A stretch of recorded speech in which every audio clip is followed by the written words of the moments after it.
Real स्टोरीवरची सगळ्यांना माहिती असेल. बिहारमधली दशरथ मांझी आणि दाना मांझी माहिती आहे का कोणाला? दशरथ मांझीवरती पिक्चर निघाली. तो हिरो मला आठवत नाही, राधिका आपटे आहे त्याच्यामध्ये. आणि रिअल स्टोरी आपलं तुम्ही जर हे सत्यमेव जयते बघितलं असाल त्याच्यामध्ये पण त्याची स्टोरी झाली होती. म्हणजे अशी स्टोरी आहे की त्या दशरथ मांझीची बायको मेली का ती डिलिव्हरीला वगैरे जात होती, पण त्याच्या गावापासून म्हणजे डोंगर खोदलेलं का ते? हॉस्पिटल पर्यंत त्याला आणण्यासाठी तेवढी म्हणजे व्यवस्थाच नव्हती, रस्ताच नव्हता. आणि मग त्यांनी ती वारली. तर म्हणजे प्रेम खरं ताजमहल मधलं जे प्रेम आहे ते प्रेम नाही. प्रेम म्हणजे कसं आहे, प्रेम म्हणजे फक्त स्वतःच्या वैयक्तिक प्रेमापासून माणूस जेव्हा पुढे जातो ते जे म्हणजे मोठा उद्देश त्याच्यामुळे येतो ते खरं प्रेम. तर त्यांनी मग ती बायको वारली तर ही वेळ आपल्या गावातल्या कुणावर येऊ नये म्हणून एकट्याने ती छन्नी हातोडा घेतला आणि तरी खूप तो डोंगर कोरला आणि तिथून रस्ता तयार केला. अशी एक कहाणी. आणि तिथलाच बिहार मधलाच एक दाना मांझी, त्याची बायको त्यांना दवाखान्यात घेऊन गेला. दवाखान्यात म्हणजे जिल्ह्याच्या दवाखान्यात नेला आणि ती दवाखान्यात नेल्यानंतर तिथं मेली. पण किती म्हटलं त्याला गावाकडे जायला त्याला हेच तर माहित नव्हते की म्हणजे आपल्याला इथून घेऊन जाण्यासाठी बायकोला एखादी ही मिळते, व्हॅन मिळते असं. हॉस्पिटल मधून आपल्याला ती मिळते वगैरे ते सुद्धा त्याला माहिती नसतं. आणि तो तिला आपल्या खांद्यावरती मृतदेह तो खांद्यावर घेऊन तो गावाकडे आणतो. का तर घरातून आईच्या माहेरातून तिची डोली निघाली तर आपल्या सासरी अर्थी निघाली पाहिजे त्याची काही म्हणजे. आणि तरी तेवढी घेऊन जाताना कुणीही त्याची दखल घेतली नाही. अशा दोन मांझीची ही गोष्ट. आणि कवी आहेत अशोक चक्रधर जे की हिंदीमध्ये खूप म्हणजे उत्कृष्ट कवीमध्ये गणले जातात. आणि मग मला रियालिटीवरती ही सांगावी तुम्हाला. तसे गुलजारांची पण आहे पण म्हणजे गुलजार तर काय म्हणजे लव त्यांच्यावर म्हणजे जीव वाढा पाहिजे. पण अशोक चक्रधरांची पण मला असं वाटलं की म्हणजे एखाद्या घटनेतून माणूस किती मोठं कार्य करतो आणि मग त्याच्यानंतर त्यांनी खूप मोठा रस्ता तयार केला त्या चन्याकडे. त्यांनी कुणालाही चला माझ्यासोबत असं म्हटलं नाही. आणि शेवटी मग लाजून काजून नंतर राहिलेल्या भाग लोकांनी आणि शासनाने तो रस्ता तयार केला. म्हणजे ही जे प्रेम आहे एका बायकोचं एका नवऱ्याचं प्रेम आणि त्याच्यासाठी आपली मेली तर मेली बायको.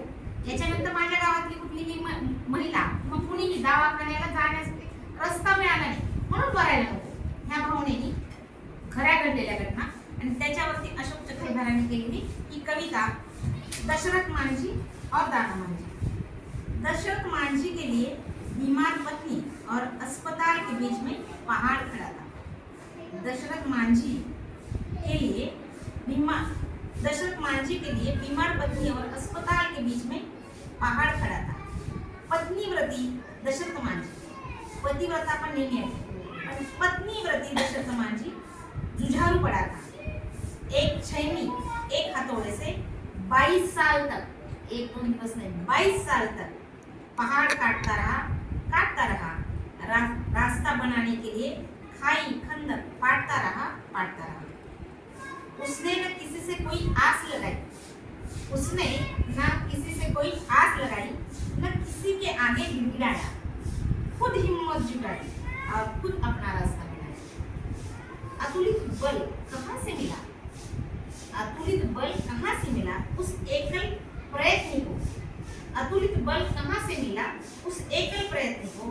श्रेय जाता है उसे प्रेम करने वाली पत्नी को. श्रेय जाता है उसे प्रेम करने वाली पत्नी को. निर्धन क्षेत्र में धुन के धनी ने 40 किलोमीटर लंबा रास्ता निकाला. 15 किलोमीटर जो बचा वो आत्मग्लानि में शासन और समाज ने सहयोग करके काट डाला. 15 किलोमीटर जो बचा वो आत्मग्लानि में शासन और समाज ने सहयोग करके काट डाला. गरीबी का वह स्वर्ग है कालाहंडी, जैसे गावाचं नाव. गरीबी का स्वर्ग है कालाहंडी, वहीं का है एक दूसरा मांझी, दाना मांझी. मृत पत्नी को अस्पताल से 60 किलोमीटर दूर ले जाने के लिए वाहन की तलाश थी. लेकिन वहां तो अस्पताल, शासन और प्रशासन की संवेदनाओं की लाश थी. लेकिन वहां तो अस्पताल, शासन और प्रशासन की संवेदनाओं की लाश थी. उसने न किसी से कोई आस लगाई, न किसी के आगे गिड़गिड़ाया. उसने खुद हिम्मत जुटाई और खुद अपना रास्ता बनाया. बल कहाँ से मिला, उस एकल प्रयत्न को श्रेय जाता है इसे प्रेम करने वाली पत्नी। क्या बल मिला होगा पुरुषवादी परंपराओं की उचाल से कि मायके से डोली निकले अर्थी ससुराल से। चाहता तो दूसरों की तरह अस्पताल के पास ही अंत्येष्टि कर सकता था दाना। चाहता तो दूसरों की तरह अस्पताल के पास ही अंत्येष्टि कर सकता था दाना, और उसकी भूखी अंतड़ियों और सुखी मांसपेशियों के अंतरलोक में छिपा था कोई ताकत का खजाना। एवढे मोठं 60 किलोमीटर लांब उसकी भूखी अंतड़ियों और सुखी मांसपेशियों के अंतरलोक में छिपा था कोई ताकत का खजाना। पत्नी के पार्थिव शरीर के रूप में प्यार का पहाड़ अपने कंधे पर उठाया, संवेदन शून्य अस्पताल को होश नहीं आया। निर्धन क्षेत्र में प्रेम परंपरा के धनी ने 12 किलोमीटर लंबा रास्ता अकेले निकाला। फिर अजीत की रिपोर्ट से प्रशासन जागा कि कहीं काला हंडी का मुंह हो न जाए काला। कहते हैं मृतक का कामना लोग काफी समय तक जीवित रहता है। कहते हैं मृतक का कामना लोग काफी समय तक जीवित रहता है। अंतिम इच्छाओं का सैलाब देर तक बहता है। मृतका अमांग की कोई पुकारती हुई माँ दाना के अंदर करहा रही होगी। दाना मांझी से क्या चाह रही होगी। दोस्तों, मांझी शब्द मेरे पास पहली बार एसपी बर्मन के स्वर में आया था। अमांग की मांग पर मैंने अपने अंदाज गुंजाया था। सुनिए। ओरे मांझी, ओरे मांझी, ओ दाना मांझी, मेरे साजन है बरता, तुझ पर भार हो इस बार। ओ मेरे मांझी, तू मत हार, ले चल द्वार, घर के द्वार, मेरे साजन है भरता। मन में थक जाए तो मुझको कहीं लिटा देना। मन में थक जाए तो मुझको कहीं लिटा देना। मैं जा रही हूँ सुहागन, सिंदूर मत मिटा देना। फिर लेके चल वहाँ तक हम तुम मिले जहाँ पहली बार। फिर लेके चले चल वहाँ तक हम तुम मिले जहाँ पहली बार। मेरे साजन है भरतार, तुझ पर भार हूँ इस बार। ओ मेरे मांझी, तू मत हार, ले चल द्वार, घर के द्वार, मेरे साजन हे भरतार। अब उड़ न पाऊं फिर से, अब उड़ न पाऊं फिर से, इस मौत ने तो बांधे पर।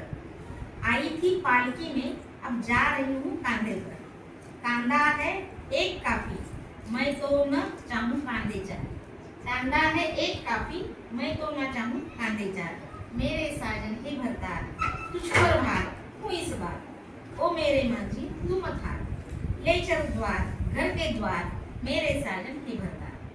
कांधे रखी है माटी, माटी से हाथ धो लेना। इंसान पर न रोना, इंसानियत पे रो लेना। इंसान पर मत रोना, इंसानियत पे रो लेना। इस भुखमरी में करना माटी से मेरा हर सिंगार। मेरे साजन हे भरतार, तुझ पर भार हूँ इस बार। ओ मेरे मांझी, तू मत हार, ले चल द्वार, घर के द्वार, मेरे साजन हे भरतार, मेरे साजन हे भरतार। पहा